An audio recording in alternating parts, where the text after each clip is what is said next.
নবীজিকে জানানো হলো, গো নবীজি,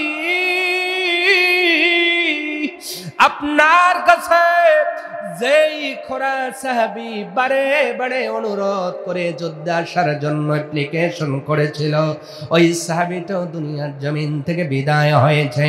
নবী ডাক দিয়ে বললেন, দেখো আল্লাহ তার মনের আশা পূরণ করেছে। আওয়াজ তুলে বলা যাবে না সুবহানাল্লাহ? এ সাহাবীরা শোনো, যতগুলো মানুষ আমার কাছে নাম লিস্টে নাম দিয়েছিল, আমি নবী তাদের চেহারা দেখেছি। আমার এই আমর ইবনে জুমুর চাইতে কোনো লোকের মধ্যে শহীদের এত প্রেরণা ছিল না, এত ইচ্ছা ছিল না।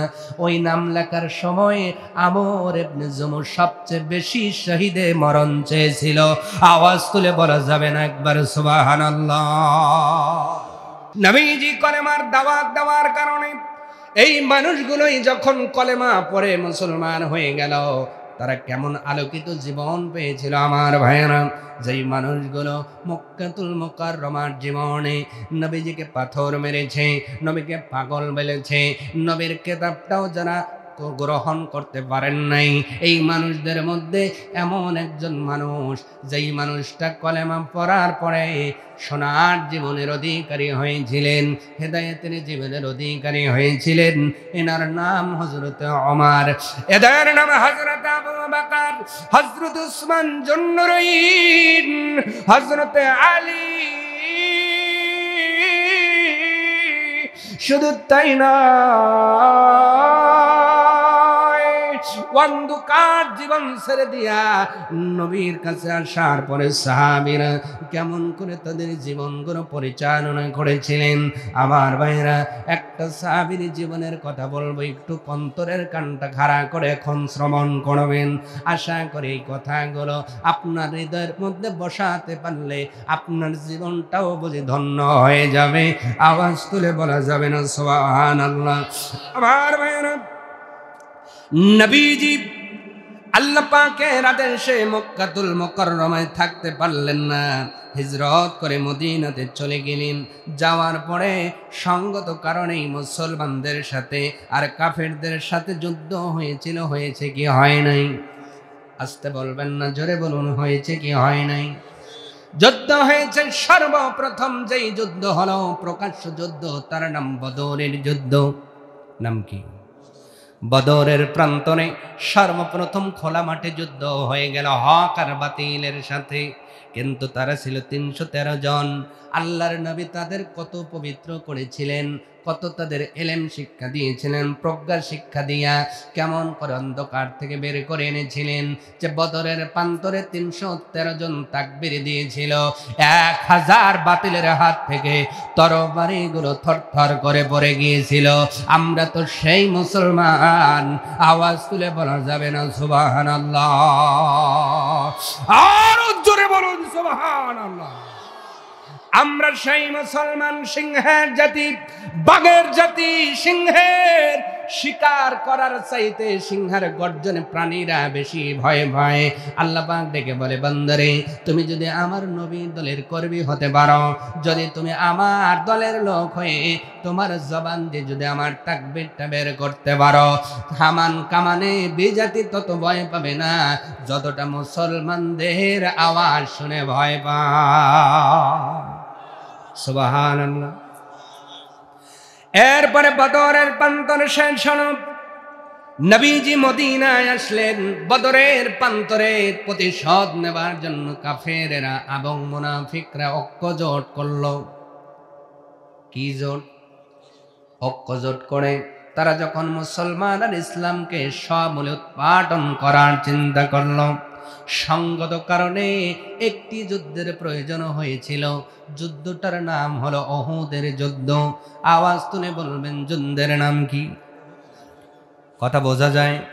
একটু মেহেরবানি করে বলবেন, যুদ্ধটার নাম কি?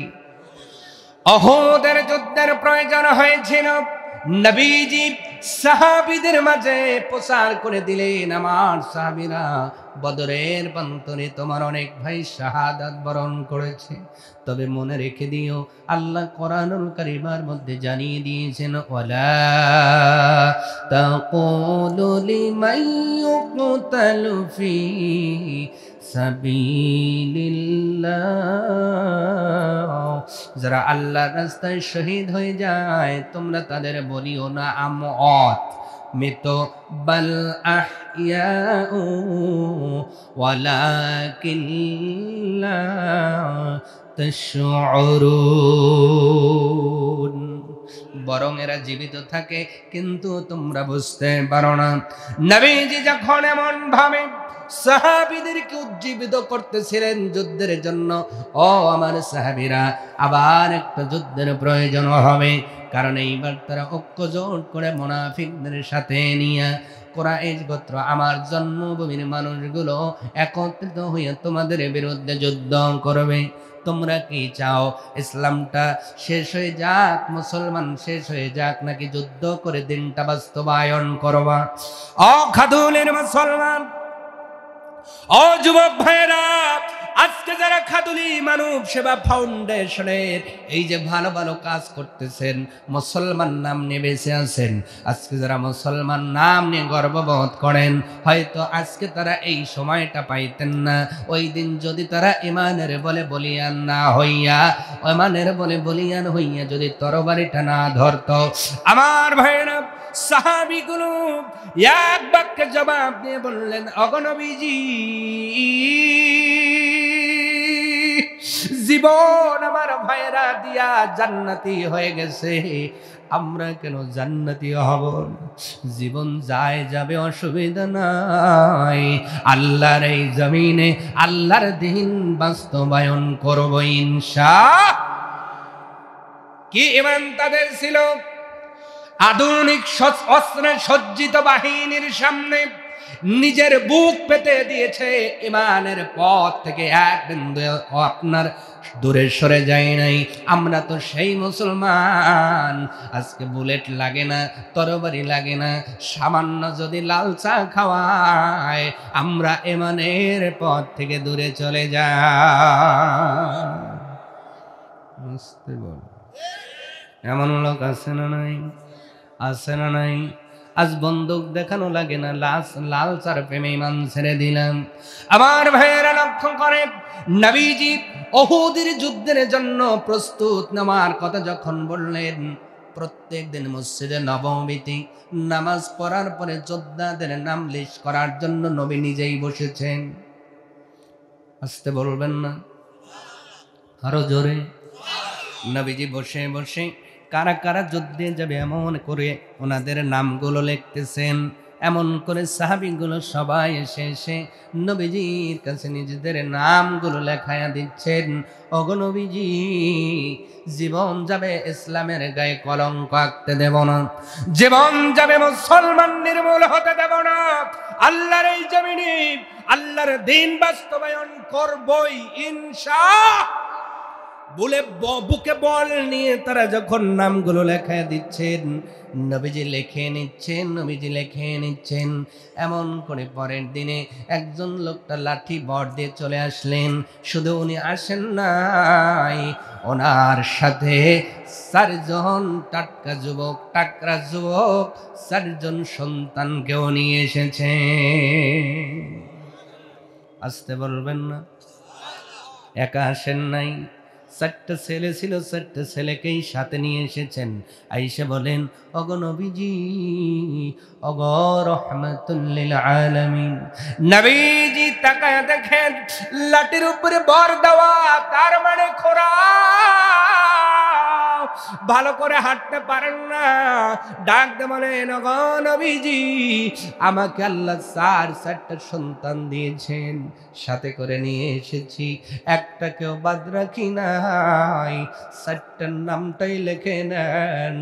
আমার নবী যেন বলতে চায়, ও আমার সাহাবী, চারজন সন্তানকে যুদ্ধে পাঠাইবা, বাবা ডাকার মতো তো হয়তো কেউ থাকবে না।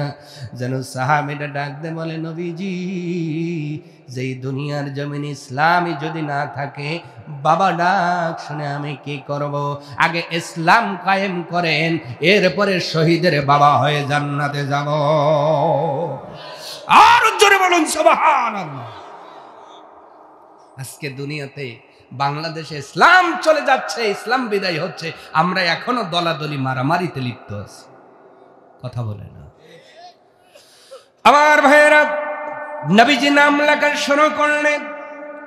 1 2 3 4 চারজন সন্তানের নাম যখন কমপ্লিট হয়ে গেল, লাঠি বর দেওয়া খোরা সাহাবীরা ডাক দিয়ে বললেন, নবীজি দয়া করে কি আমার নামটাও এই যোদ্ধাদের কাতারে লেখা যায় না?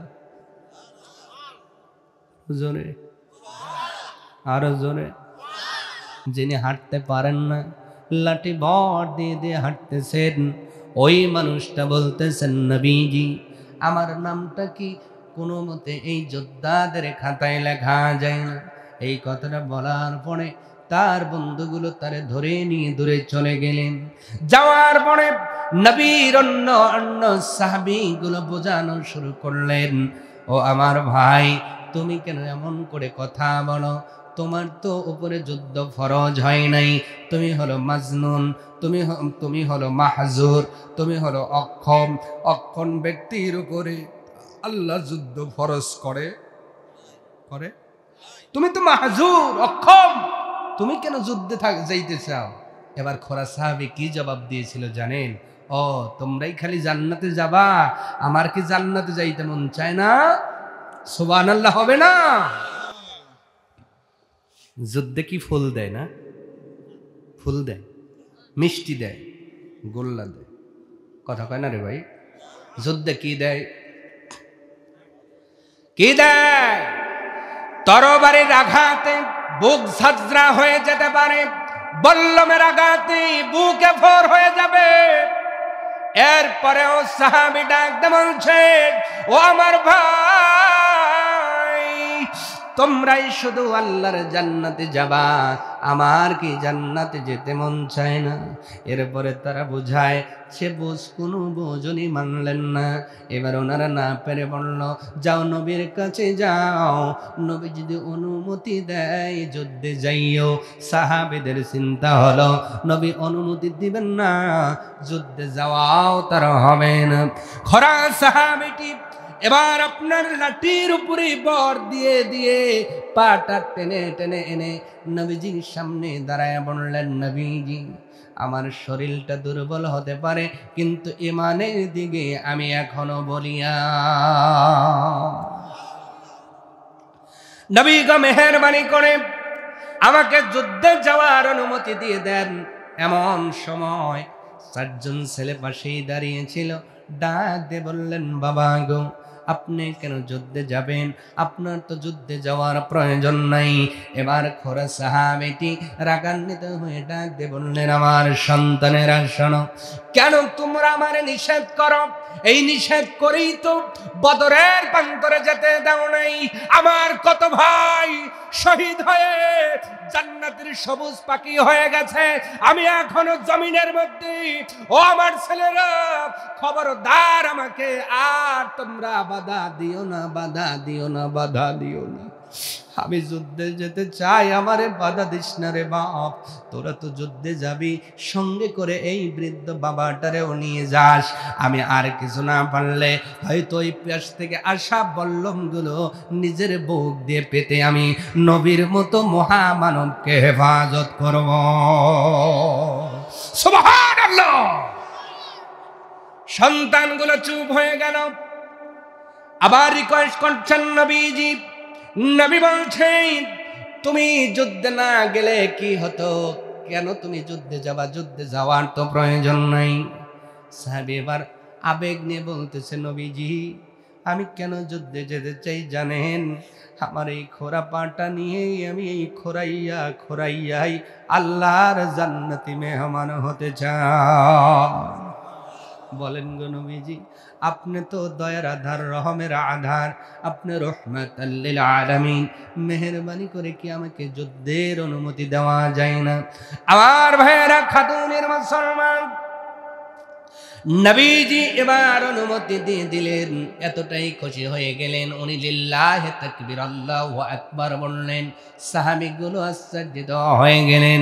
সাহাবীগুলো বললেন, কি ব্যাপার, এত খুশি? এবার খোরা সাহাবী ডাক দিয়ে বললেন, আমি খুশি হওয়ার কারণ হলো আমার রাহমাতাল লিল আলামিন, আমার নবীজি আমাকে যুদ্ধে যাওয়ার জন্য অনুমতি দিয়েছে। আসতে বলবেন না? যুদ্ধে যাবেন, এই জন্য উনি খুশি হয়ে গেলেন। সাহাবীরা বললেন, কিভাবে তুমি অনুমতি নিলা? এবার ডাক দে বলল, আমি অনুমতি নিয়েছি নবীজির কাছে। নবী গো, আজকে দুনিয়াতে যেমন করে পাটা টেনে টেনে হেঁটি, আমি জান্নাতেও পাটা টেনে টেনে যেতে চাই, এরপরেও যুদ্ধে যেতে চাই। কেমন ছিল নবীর সাহাবীদের ঈমান, কেমন ছিল তাদের ঈমান, কেমন ছিল? এ খাদুলিবাসী, আজকে আমরা নামাজের মধ্যে ইসলাম খুঁজি, যাকাতের মধ্যে ইসলাম খুঁজি, হজের মধ্যে ইসলাম খুঁজি, আজকে এই বস্ত্র বিতানের মধ্যে ইসলাম খুঁজি, কিন্তু যখনই জিহাদের কথা বলি, মুসলমানদের মুখ দিয়ে এই জঙ্গিরি গন্ধ খোঁজে আসে না নাই? কেমন ছিল তাদের ঈমান, ভালো করে বোঝেন। এবার খুশিতে আত্মহারা হইয়া সাহাবীটা বাড়ির মধ্যে চলে গেলেন। বিবি দেখলেন স্বামীটা বড় উচ্ছ্বাসিত, আনন্দিত, পুলকিত। ডাক দিয়ে বললেন, স্বামী আমার, এত আনন্দ আমার জীবনে কোনোদিন আপনাকে দেখি নাই। করে সাহাবীটা ডাক দিয়ে বলল, বিবি রে, কেমন করে এত খুশি জীবনে হব? কারণ আজকে এত আনন্দের কাজ আমার জীবনেও কোনোদিন হয় নাই। বিবি ডাকতে বললেন, এমন কি কাজ আপনার জীবনে হলো? সাহাবী ডাকতে বললেন, রে বিবি, আজকে উহুদের যুদ্ধের জন্য নবীজি যোদ্ধাদের নামগুলো লিখতেছিলেন। আমার চারজন সন্তানকে সেই দপ্তরে নামটা উঠায়া দিলাম। নবীজির কাছে আবদার করে আমার নামটাও যোদ্ধাদের খাতায় লেখাইছি। এর সে আনন্দের আর কিছু হতে পারে না। কয়জন? আসতে বলে, কয়জন? বাপ বেটা 5 জনই রেডি হইতাছে। আল্লাহু আকবার। সন্তানগুলো বড় শক্তিধর, যুবক, তাগড়া যুবক, ওনারা অস্ত্র শস্ত্রে সজ্জিত হয়ে গেলেন। যুদ্ধের বল্লম পরিধান করলেন, তীর নিলেন, বল্লম নিলেন, যোদ্ধা যোদ্ধা ভাব দেখা যায়। কিন্তু ওনাদের বাবা বেশি প্রস্তুতি নিতে পারলেন না, শুধু লাঠিটা ফেলে দিয়া হাতের মধ্যে একটা বল্লম উঠাইয়া নিয়েছে। আগে ছিল লাঠি, এখন হলো মানে ওইটাই লাঠি। আল্লাহু আকবার। সকালবেলা ফজরের নামাজ আদায় করে যুদ্ধের দামামা বাজিয়ে দেওয়া হলো। যুদ্ধের ময়দানে যাবার জন্য নবীর কাছে যারা নাম লিখে দিয়েছিলেন, আর প্রচার করা লাগে নাই, আর ডাকা লাগে নাই। সকলেই যার যার বাড়ির থেকে বিদায় নিয়ে নিয়ে নবীজির কাছে যেন উপস্থিত হওয়ার জন্য রেডি হয়ে গেল। আমার ভাইয়েরা, খোরা যেই সাহাবীটা এত সময় পর্যন্ত যার ইতিহাস আপনাদের বলতেছিলাম, এনার নাম ছিল হযরতে আমর ইবনে জুমূহ, নবীজির একজন খোরা সাহাবী। ওনার বাড়িতেও যেন রেডি হওয়ার প্রস্তুতি হয়। আমরা শ্বশুর বাড়িতে যাওয়ার সময় বলেন তো কেমন করে রেডি হই? রেডি হই আর গুনগুন করে গান বলি, রেডি হয় আর কত খুশি খুশি দেখা যায়। হযরতে আমর ইবনে জুমূহ রাদিয়াল্লাহু তাআলা আন, উনিও রেডি হয় আর মনের মধ্যে খুশি। বিবি কি বলল, বিবি রে তাড়াতাড়ি করে পানির মশকটা রেডি করে দাও।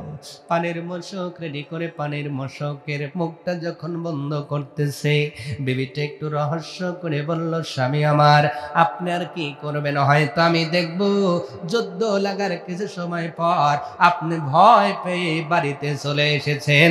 আওয়াজ তুলে বলা যায় না নাউজুবিল্লাহ। এই কথা যখন স্ত্রী বলেছে, রাগান্বিত হয়ে গেলেন, ওনার চেহারার পরিবর্তন হয়ে গেল, চক্ষু দুইটা লাল হয়ে গেল, ডাক দিয়ে বলল, রে বিবি, যেই যুদ্ধে যাওয়ার জন্য নবীজির কাছে এত আবেগ আপ্লুত নিয়ে দরখাস্ত করে রাজি হইলাম, আর তুমি আমার বিবি এমন করে কথাটা বলতে পারলা যে যুদ্ধ লাগলে আমি নাকি ভয় পেয়ে পালায় আসবো। না রে বিবি না, এই কথা বলে রাগটা স্ত্রীর উপর খাটান নাই। হযরতে আমর ইবনে জুমআ উনি আসমানের দিকে হাত বাড়াইয়া আল্লাহর কাছে একটা দোয়া করলেন, আল্লাহুম্মা লা তারুদ্দুনি ইলা আহলি। উনি দোয়া করলেন, তুমি নাকি মুমিনদের দোয়া কবুল করো, তুমি নাকি মুসলমানদের দোয়া কবুল করো। আল্লাহুম্মা লা তারুদ্দুনি ইলা আহলি, আমি তোমার গোলাম হইয়া তোমার কাছে দোয়া করলাম, যেই বিবি বলে আমি নাকি যুদ্ধের ময়দান থেকে পালায় আসবো, ওগো আসমানের মালিক, ওই পরিবারে আমাকে আর ফেরত দিও না। আরো জোরে, আরো জোরে। মহিলারা, এখানে তোমাদের জন্য একটা মেসেজ আছে। স্ত্রী হইয়া স্বামী কি এতটাই অত্যাচারে জর্জরিত করে, কারণ বাংলাদেশে তো নারীবাদী কেস আছে, পুরুষবাদী কেস নাই। কথা কয় না, কিছু কইলেই কয় নারী নির্যাতনের মামলা দেব, এই ভয়ে স্বামীও কিছু বলতে পারে না। এত আবদার, এত আবদার। অনেক স্বামী বাড়ির থেকে বাহির হওয়ার সময় ডাইরেক্ট দোয়া না করলেও মনে মনে কয়, আল্লাহ এই সংসার আর চালাইতে পারি না, এত আবদার আর রাখতে পারি না, আজকে যেন আর বাড়িতে ফিরতে না হয়। কথা বলে না? এরকম মহিলা স্ত্রী আছে না নাই? আছে না নাই? স্বামীর কাছে আবদার করবেন ঠিক, অবশ্যই সেটা যেন তার ইনকামের মধ্যে হয়, সাধ্যের মধ্যে হয়, সাধ্যের বাইরে তাকে চাপায়া দিবেন না। সম্মানিত ভাইয়েরা, আমার নবীর সাহাবী হযরত আমর ইবনে জুমু হাত বাড়ায়া আল্লাহর কাছে দোয়া করলেন, আল্লাহ এই বাড়ির মধ্যে, পরিবারের মধ্যে আমাকে আর ফেরত দিয়েন না। এই দোয়াটা করে উনি বল্লমের উপর ভর দিয়ে দিয়ে চলে গেলেন। যুদ্ধের সাজে সজ্জিত হইয়া যুদ্ধের ময়দানে রওনা করলেন।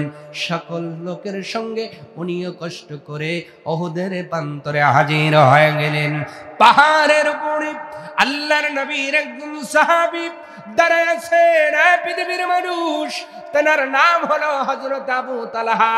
উনি বলতেছেন, আমি পাহাড়ের উপরে উঠে আমি বারে বারে দেখতেছিলাম, আমি একটা ঘটনা লক্ষ্য করতেছিলাম। এই খোরা সাহাবী আমর ইবনে জুমু ইমানের বলে এতটাই বলিয়ান হয়েছেন, যুদ্ধের ময়দানের দিকে দৌড়াচ্ছেন, তার একজন যুবক সন্তান তার পিছু পিছু দৌড়াইয়াও তার সাথে যাইতে পারে না। আরো জোরে। এর নাম হলো ইমানের বল। খোরা মানুষ আনন্দ নিয়ে যুদ্ধ করার জন্য যায়, নিজের যুবক সন্তান দৌড়াইয়া তার সাথ ধরতে পারে না, তার সঙ্গে হতে পারে না। এটা আমি বলি না, নবীর সাহাবী হযরত আবু তালহা রাদিয়াল্লাহু তাআলা আনহু বলেন, আমি দেখলাম এই লোকটা যুদ্ধের জন্য এতই পাগল পারা। ওরে আর দেরি করেন নাই, নবীজি যুদ্ধের ঘোষণা দেওয়ার সঙ্গে সঙ্গে সর্বপ্রথম ওই উহুদের ময়দানে এই খোরা সাহাবীটাই আমর ইবনে জুমু নিজের বল্লমটা এত জোরে নিক্ষেপ করেছেন, একজন বেঈমানের গলা থেকে এদিকে ভোর ভোর হইয়া বেঈমানটা দুনিয়াতে লটাইয়া পড়ল। আবু তালহা বলেন কিছু সময় বীর বিক্রমে নিজের শরীরটা পেতে দিয়ে যুদ্ধ করেছেন। হঠাৎ করে এক বেঈমানের তরবারির আঘাতের কারণে নবীর সাহাবী হযরত আমর ইবনে জুমু দুনিয়ার জমিনে যেন পড়ে যায়। শরীরের মধ্যে শক্তি নাই, রক্তগুলো ফিলকি দিয়ে বের হচ্ছে। এরপরেও নবীর সাহাবী হযরত আবু তালহা বলেন তার প্রচেষ্টার কম নাই। উনি সেই আঘাতপ্রাপ্ত শরীর নিয়েই আল্লাহর জমিনে আল্লাহর দিন বাস্তবায়নের জন্য কাজ করে যাচ্ছেন। ঘোড়াটাকে বড় ডিস্টার্ব করে, ওই শরীর নিয়েই তাদের ঘোড়াটাকে ডিস্টার্ব করে, তারা যেন মুসলমানদের আপনার হত্যা করতে না পারে, তাদের সামনে বাধা হয়ে দাঁড়ায়। বলেন তো ঘোড়ার সামনে যদি দুইটা হাতে এদিক এদিক করা যায়, ঘোড়া কি সোজা যায় না বাঁকা যায়? আসতে বলে সোজা যায় না বাঁকা যায়? হযরত আবু তালহা বলেন আমি দেখতেছিলাম বল্লম নাই, শরীরের মধ্যে আঘাত লেগে গেছে, রক্ত পড়তেছে, এরপরে উঠে দাঁড়াতে পারেন না, হাত দিয়ে বেঈমানদের ঘোড়াগুলোর মনোযোগ নষ্ট করে দিচ্ছে। আর একজন কাফের এসে এত জোরে বল্লম আঘাত করেছে, বুকের পাশ দিয়ে ওপাশ বের হয়ে গেল। মুহূর্তের মধ্যে আল্লাহর নবীর এই খোরা সাহাবী আমর ইবনে জুমু দুনিয়ার জমিনে শহীদ হয়ে যায়। আল্লাহ তারে কবুল করলেন। যুদ্ধ শেষ হয়ে গেল। ভালো করে বোঝেন, যুদ্ধ শেষ। নবীজি এবার বললেন শহীদদের তালিকা করো। শহীদদের লাশ তো ধোয়ানো হবে না, বিনা ধোয়ায় তাদের কবরস্থ করে দেওয়া হবে। নবীকে একজন সাহাবী প্রশ্ন করলেন নবীজি কেন শহীদদের লাশটা গোসল করানো হয় না? আল্লাহর নবী বললেন কিয়ামতের দিন সব মানুষগুলোই উঠবে, ওয়া ইযাল কুবুর বুসিরাত, কবর যখন খোলা হবে সব কবর খুলে যাবে, ওপেন হয়ে যাবে। কবরের মানুষগুলো আখিরাতের ময়দানের দিকে উঠতে থাকবে, কিন্তু সব মানুষগুলোই তো গোসল করানো, সব মানুষগুলোই হলো শরীরটা পরিষ্কার, কিন্তু কিছু কিছু মানুষের শরীরের মধ্যে রক্ত এবং কাদামাখা দেখা যাবে। ফেরেশতাগুলো ডাকতে বলবে ওগো মালিক, তুমি যেই মাশার বানাইছো, এই হাসরের ময়দানে অনেক মানুষ দেখা যায়, কিন্তু কিছু মানুষ যাদের শরীরের মধ্যে রক্ত মাখা কাদা মাখা। আল্লাহ পাক ডাক দেবে আমার ফেরেশতা শোনো, এরা আমার জমিনে আমার দিলকে স্থাপন করতে যায়, প্রতিষ্ঠিত করতে যাইয়া নিজের বাবা ডাককে উপেক্ষা করে, স্ত্রীকে উপেক্ষা করে, সন্তানকে উপেক্ষা করে, সমাজকে উপেক্ষা করে, দুনিয়ার সব লোভ লালসাকে উপেক্ষা করে দিয়া আমার জমিনে শাহাদাত বরণ করেছিল রে ফেরেশতারা। যাও যাও, আজকে হিসাবের দরকার নাই, বিনা হিসাব আমার জান্নাতে নিয়ে যাও। এই জন্য তাদের গোসল দেওয়ানো হবে না। উহুদের পান্তুরি যুদ্ধ যারা শহীদ হয়েছেন এদেরকে লিস্ট করা হলো, তাদেরকে দেখা হলো। দেখতে দেখতে দেখা গেল আমর ইবনে জুমুর সঙ্গে তার একটা সন্তান শহীদ হয়ে গেছে, বড় সন্তান শহীদ হয়ে গেছেন। উনিও দুনিয়ার জমিন থেকে বিদায় হয়ে গেছেন। নবীজিকে জানানো হলো গো নবীজি, আপনার কাছে যেই খোরা সাহাবী বারে বারে অনুরোধ করে যুদ্ধে আসার জন্য অ্যাপ্লিকেশন করেছিল, ওই সাহাবীটাও দুনিয়ার জমিন থেকে বিদায় হয়েছে। নবী ডাক দিয়ে বললেন দেখো, আল্লাহ তার মনের আশা পূরণ করেছে। আওয়াজ তুলে বলা যাবে না সুবহানাল্লাহ। এ সাহাবীরা শোনো, যতগুলো মানুষ আমার কাছে নাম লিস্টে নাম দিয়েছিল, আমি নবী তাদের চেহারা দেখেছি। আমার এই আমর ইবনে জুমুর চাইতে কোনো লোকের মধ্যে শহীদের এত প্রেরণা ছিল না, এত ইচ্ছা ছিল না। ওই নাম লেখার সময় আমর ইবনে জুমুর সবচেয়ে বেশি শহীদে মরণ চেয়েছিল। আওয়াজ তুলে বলা যাবে না একবার সুবহানাল্লাহ। ইতিমধ্যেই একজন মহিলাকে দেখা যায় গাধায় চড়ে, কেউ বলেছেন ঘোড়ায় চড়ে আসতেছে। কাজ চড়ে? ঘোড়ায় চড়ে একজন মহিলা আসতেছেন যুদ্ধের ময়দানের দিকে। সাহাবীগুলো কাছে যায়া জিজ্ঞাসা করলেন, মহিলাটা বলল, আমি হলাম সেই করে সাহাবী আমর ইবনে জুমুর স্ত্রী। আমার কাছে খবর দেওয়া হয় আমার স্বামী নাকি দুনিয়া থেকে বিদায় হয়ে গেছে, আমার সন্তান নাকি বিদায় হয়, তাদের দেহগুলো নেওয়ার জন্য আমি ঘোড়া নিয়ে এসেছি।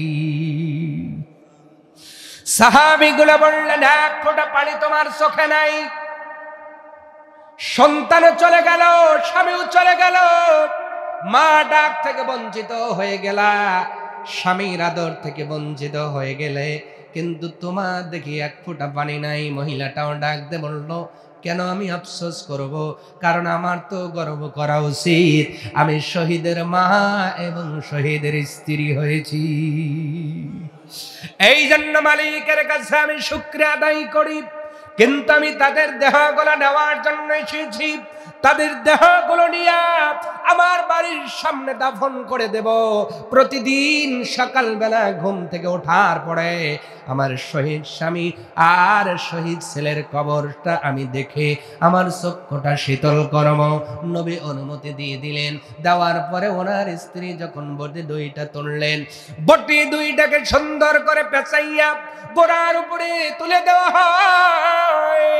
কিতাবের ভিতরে লেখা হয়, ওনার স্ত্রী ঘোড়ার উপরে ওঠার পরে ঘোড়াকে যখন আঘাত করে, কিন্তু ঘোড়াটা এক কদম যুদ্ধের ময়দান থেকে বাড়ির দিকে যায় না। নামানো হলো, অন্য একটা ঘোড়ার উপরে তোলা হলো। মনে করা হলো এই ঘোড়াটা দুর্বল, এই জন্য বুঝি তিনজনকে বহন করতে পারবেন। আর একটা শক্তিশালী ঘোড়া দেওয়া হলো। সুবহানাল্লাহ। উঠলেন, ঘোড়া ভালোই যায়, দুইটা দেহ তোলা হয়েছে, এরপরে আর ঘোড়া হাঁটে না। সুবহানাল্লাহ বলবেন আরো জোরে। মুমিন হলে লাভ কি? যে দোয়া করবেন আল্লাহ কবুল করবে। আরো জোরে, আরো জোরে। সম্মানিত ভাইয়েরা, নবীজিকে জানানো হলো, ওগো নবীজি, আপনার যেই সাহাবী শহীদ হয়েছেন তার ছেলেকে সহ ভালো ঘোড়ার উপরে দিলেও ঘোড়াটা হাঁটে না, আঘাত করলেও ঘোড়াটা যায় না, ঘোড়াটা শুধু আসমানের দিকে তাকায়া হা করে কি যেন বলতে চায়। নবীজি বললেন, আমার সাহাবী হযরত আমর ইবনে জুমুর স্ত্রীকে পাঠাও। উনি চলে গেলেন। নবীজি বললেন, আমার সাহাবীর স্ত্রী, তুমি বলো তো, আমার এই সাহাবী বাড়ির থেকে বের হওয়ার সময় কিছু বলেছিল নাকি? স্ত্রী এবার মনটা নরম করে দিবে, বললেন, নবীজি কিছু এমন কিছু বলেন না। বিন্দিনা ফামাইয়া আমাল মিসকালা জাররাতিন খায়রাই ইয়ারা, শব্দের দিকে লক্ষ্য করেন, আল্লাহ কি শব্দ দিয়েছেন? ইয়ারা, র মানে দেখা। তার মানে আল্লাহ অডিও আমল করে না, ভিডিও আমল করে। সুবহানাল্লাহ কর। আল্লাহর যে আমল নামা আমাদের করতেছেন, এটা অডিও না ভিডিও? জোরে জোরে। তাহলে আল্লাহ ভিডিও ফুটেজ রাখতেছেন। ওই দিন বলবে, বান্দা দেখো তো, তুমি যে বলো আমার এই দিকটা দেখো, তোমার বাড়ির সামনে একটা ক্ষুধার্ত মানুষ গিয়ে দুপুর বেলায় বলেছিল, ভাই রে সেই দূর থেকে এসেছি, কোনো খাবার পাই নাই, লজ্জায় বলতেও পারি না, কিন্তু এখন না বললে উপায় নাই, ভাই দুপুর বেলা কিছু খাবার হবে? দেখো বান্দা, তুমি ওই সময় বলেছিলা, এখন কি ভিক্ষা চাওয়ার সময়? দুপুরের আজান দিতেছে, যন্ত্রণা সাজায়। 4-5 জন ঠিক করলেন, সবাই চুপ করে রয়েছেন। বেজাল বেশি নাকি? হ্যাঁ, একটু জোরে জোরে। অনেক মানুষ আজানের সময় ফকির দেখতে পারে না, সকালবেলা পারে না, দুপুর বেলায় দেখতে পারে না, আসরের সময় পারে না, বেলা ডুবে যাইতেছে। এই সময় কি দেওয়ার সময়? তা আপনার সময়টা কখন? বাড়ির তালি লিখে দিয়ে। ওই দিন মানুষগুলো শর্মিন্দা হয়ে যাবে, লজ্জায় পড়ে যাবে। আল্লাহ তারে দিলে আপনারা দেওয়া হতো, আল্লাহ বলবে, হ্যাঁ তারে দিলে তার হাতের উপরে আমার হাতটা ছিল, আমাকেই দেওয়া হতো। আরো জোরে। ও বান্দা দেখো, আমাকে কাপড় দাও নাই, আল্লাহ আপনারে কাপড় দেই নাই, আপনি যদি চাইতেন তো পৃথিবীর শ্রেষ্ঠ কম্বল ল্যাপ আপনার জন্য বাজেট করতাম। অবান্দা তাকাও তো, মোহনপুর স্টেশনে তোমার গায়ে 3টা এই জামা